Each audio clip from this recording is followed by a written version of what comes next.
I think that if you come to America, I want you to try to participate in our attempt to be a multiracial republic, right? In the attempt. Like, I don't love the idea of hyphen America. I don't. I don't like this idea of Chinese American, Iranian American, African American. I want to try, albeit clumsy, to strive towards the idea that I'm an American. Like, I don't. So I hear that. What's up, YouTube? Hope you guys are feeling good. My name is Elaru, and today I'm back to and check out with you guys. This is called Charlie Kirk puts race-baiting academic in her place. You know how it goes, guys. We talk less and we react more. Let's check this out. I want to try to de-Balkanize America, right? I think. Sure. I think these kind of the creation. Unless it's the Boy Scouts. Well, but that's gender. Gender differences are completely important for formative reasons, sociological reasons. Do you think that it's wrong to have international houses at these universities? I don't love it. I'll be very honest. I don't. Okay, well then that's consistent, and that's fine. I think that if you come to America, I want you to try to participate in our attempt to be a multiracial republic, right? In the attempt. Like, I don't love the idea of hyphen America. I don't. I don't like this idea of Chinese American, Iranian American, African American. I want to try, albeit clumsy, to strive towards the idea that I'm an American. Like, I don't. So I hear that, Charlie. And if I could just say this, I think this is such a crucial point.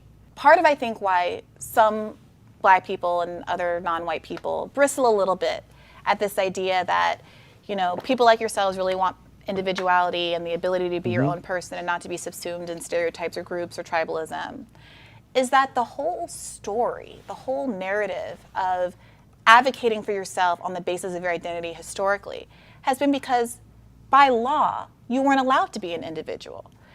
By the Constitution, you were 3/5 of a person. By Jim Crow laws, you couldn't ride the same trains as whites or drink at the same water fountains. By redlining, you weren't allowed by law to live in the same neighborhoods as whites, or you at least weren't going to be granted a loan to be able to live in the same neighborhoods as whites. And many of those white neighborhoods had restrictive covenants in the lease that explicitly precluded Black people from living in those neighborhoods. And people wanted to be individuals. People wanted to be able to live where they wanted to live, go to school where they wanted to live, go to the hospital they wanted to go to, marry who they wanted to marry. And the literal laws of the United States of America said, no, you cannot do that. And so people started to advocate, okay, I'm Black and I don't have access to this privilege. I'm Asian and I don't have access to this. I'm Latino, I'm Chicano. And we had all of these movements to get people to be able to be individuals. So people bristle a little, I think, at this idea that the existence of advocacy along identity lines is to be balkanized. It's quite the opposite. 9 out of 13 states had abolished slavery by the Constitution. Northwest Ordinance had all new territories were free. And what do you take from that? That America wasn't racist? Not only that, we were the first country to abolish slavery, not just continue the practice of it. I mean, every other nation had slavery, including today. There's more slaves today than there were back then. Unfortunately, slavery is the norm, abolition is the exception, and America led the way. Charlie, you have to understand, you're not an unintelligent person. You know that that's a logical fallacy. Why?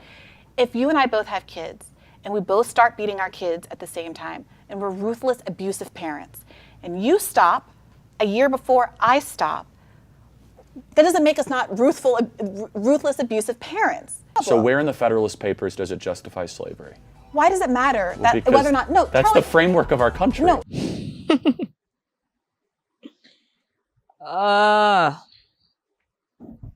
Okay, the truth is, back then, you could actually say white privilege existed. As she gave out numerous examples of what happened then, it was in law. Why? Because why it even entered the system was because that particular individual who put it in the law was an individual racist. And now, that's what Charlie's trying to say. We did have all those things. But then, we came to realize that this wasn't doing any good. And as the young lady said, of course, the other sect must have had a movement or something of the sort at that point to push forward their displeasure. But America was actually the first to try and abolish slavery or racism. Now, it hasn't fully taken effect because there's still individual racism. I mean, what happened then can still happen again if a racist man gets into power. You know, he could put those laws back in place if he so chose. Because the problem with racism is that it's not integrated into the system. It's individual.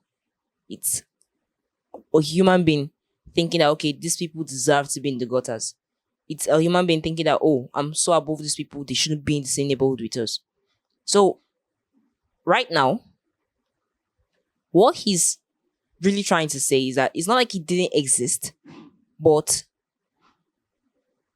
the entire system is better now because they have taken certain measures to reduce and eliminate that certain context. You say, as he pointed out, he's looking forward to a time when there doesn't have to be a hyphen before the American. I mean, you don't have to be Chinese American, you don't have to be African American, you don't have to be Indonesian American, you just have to be American. I mean, you become one with the country. And that's a beautiful dream. Take it or leave it. I'm sure you guys learned a thing or two from this video. Please leave your comments in the comment section and leave a thumbs up at the end of this video. Thank you so much for watching. Stay safe.